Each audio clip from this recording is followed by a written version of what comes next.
Russia claims near total control of Bakhmut as Putin tours occupied land. Ukraine hits Russia with US-made kamikaze drone. Media Russia winning fight against Ukraine. Retired U.S. Army Colonel Russia has a rich agenda. In Venezuela, Lavrov leaked U.S. assessment says China readying supersonic spy drone unit. Washington Post Chinese economic growth exceeds forecasts. Millions facing food crisis in West Africa. Warn UN agencies blooming bluebells sprinkle spring magic in Belgium's Hallerbos. According to the latest information from the Russian TV channel, the Wagner mercenary team has taken control of about 90% of the battlefield of Bakhmut, a stronghold that Ukraine has worked hard to defend for many months. On April 18, the UK's defence minister announced that Moscow's military was making increasingly large advances around the city of Bakhmut.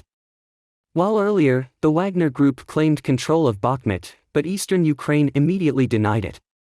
On the same day, April 18, Russia's TASS news agency reported that Wagner fighters almost completely controlled the city of Bakhmut.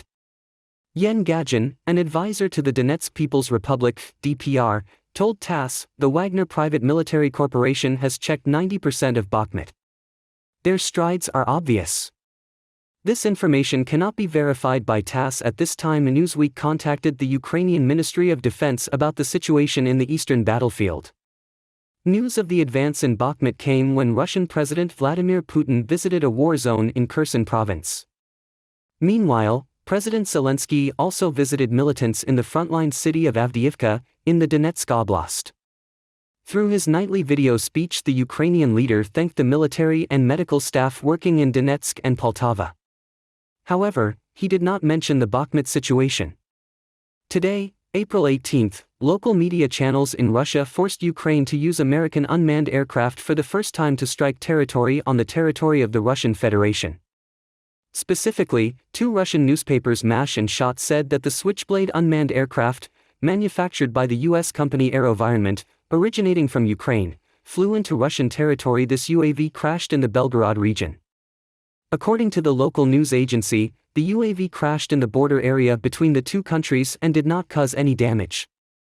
However, neither MASH nor SHOT have provided any photos or videos from the plane at the scene of the crash. The Russian Ministry of Defense has not yet commented on this incident. The Switchblade is a family of small attack drones, with the ability to replenish and bomb targets. According to the RT site, I have provided the Kyiv army with about 700 Switchblades and 1,800 other drones named Phoenix Ghost. So far, Russia has recorded many drone strike missions into its territory. Moscow forced Ukraine to stand behind the implementation, but Ukraine has never confirmed or denied it.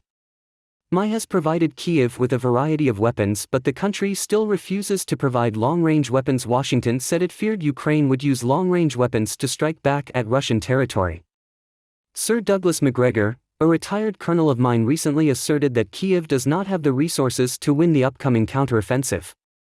Macgregor uploaded a video to his YouTube channel in which he said that Russia is moving towards a victory over Ukraine on the battlefield and that the recent leak of Laos secret documents cannot help change this. Results. According to the retired colonel, Ukrainians themselves are aware of this harsh truth. They are in a very bad position. They don't have the resources to make a difference at this point. They are getting back on the defensive against Russia, which will launch a major offensive in May or June.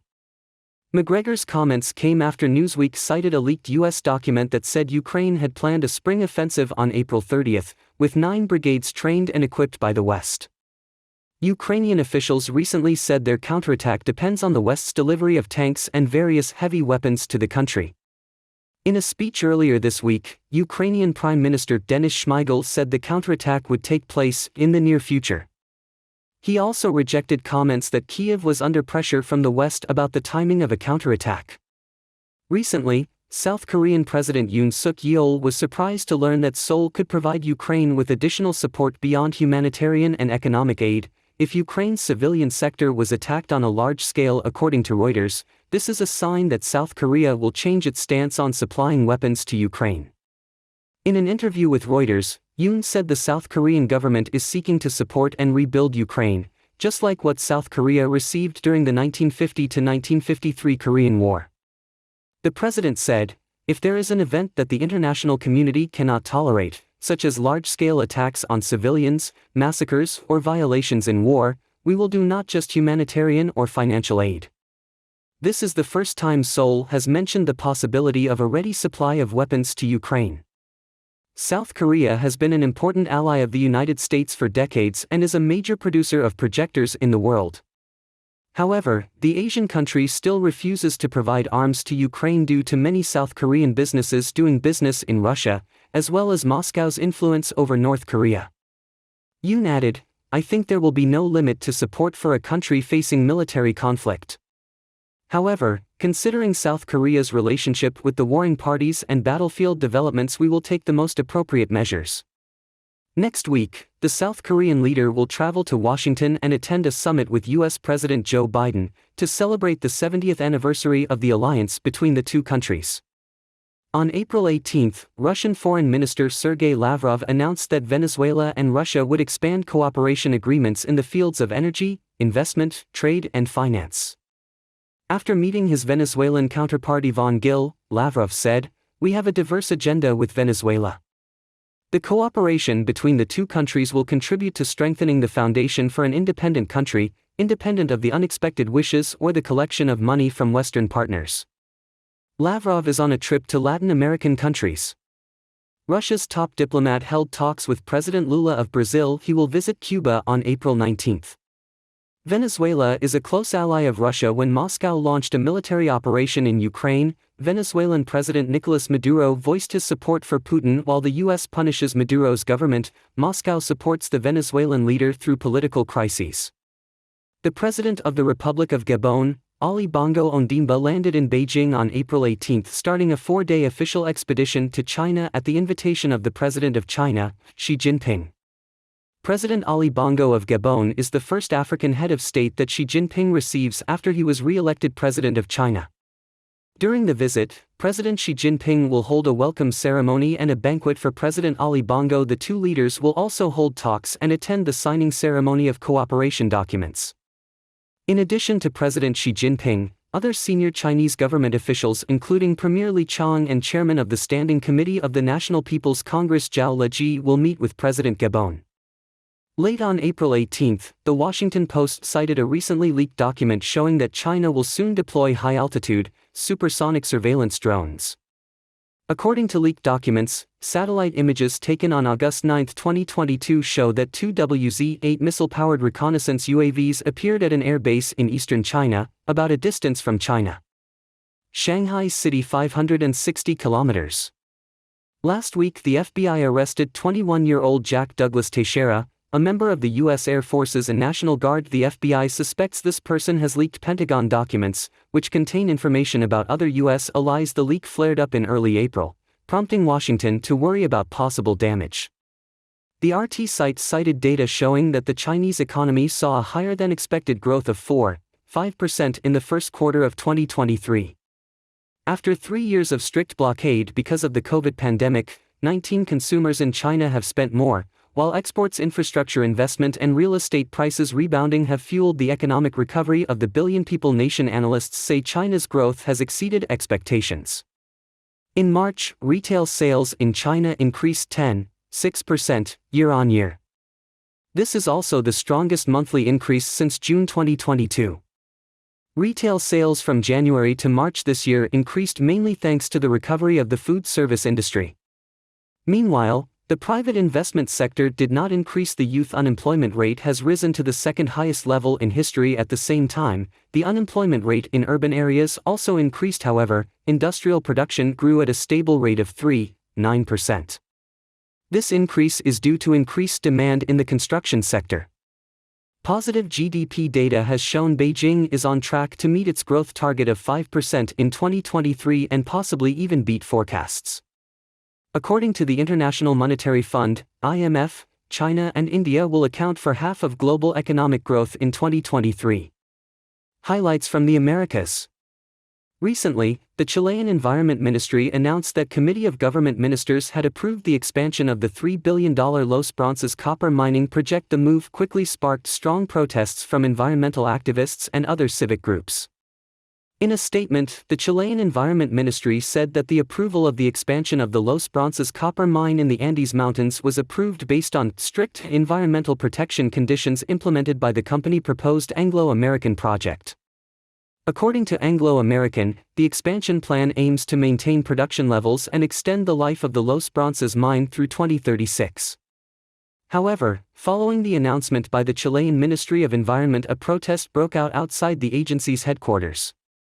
One protester, Victoria Aranga Harbo, said, "It's not only a bad political decision that goes against efforts to protect ecosystems and lives, but it also has a terrible impact on all the people living around mine." Environmental groups say the Los Bronces copper mining project will have long-term impacts on glaciers and water supplies in the region. Last year, Anglo-American announced it would implement desalination measures for its Los Bronces mining operations following a wave of environmental criticism. Chile is the world's leading copper producer. Los Bronces is a large copper mine with a production capacity of more than 300,000 tons per year. Brazilian President Luiz Inácio Lula da Silva recently said that social media and other digital platforms have increased armed attacks against schools in the country during recently timed. President Lula on April 18 convened a meeting in Brasilia's capital with relevant officials and functional departments to discuss the wave of school attacks that are spreading fear across the country. During the meeting, the leader said, "Companies developing digital platforms are illegally profiting from inciting and spreading violence. They become richer and richer." In the past 3 weeks, 5 people have been killed in 2 attacks on schools in Brazil, including the one in the southern city of Blumenau that shocked the entire South American nation. A 25-year-old man broke into a kindergarten with an axe in his hand. 4 children were killed and 4 others were injured in this incident. To combat the increase in school violence, some schools have proposed deploying a security force dedicated to ensuring student safety. According to data from the Brazilian Ministry of Justice, the country recorded 22 school attacks in 2022 and 4 cases since the beginning of the year. The United Nations recently warned that 48 million people in West and Central Africa will face severe food insecurity in the coming months. The assessment came after a meeting of UN humanitarian officials on April 18. According to the United Nations, regions of West and Central Africa are at risk due to rising temperatures and erratic rainfall. The conflict in Ukraine has also contributed to food and fertilizer shortages in one of the world's poorest regions.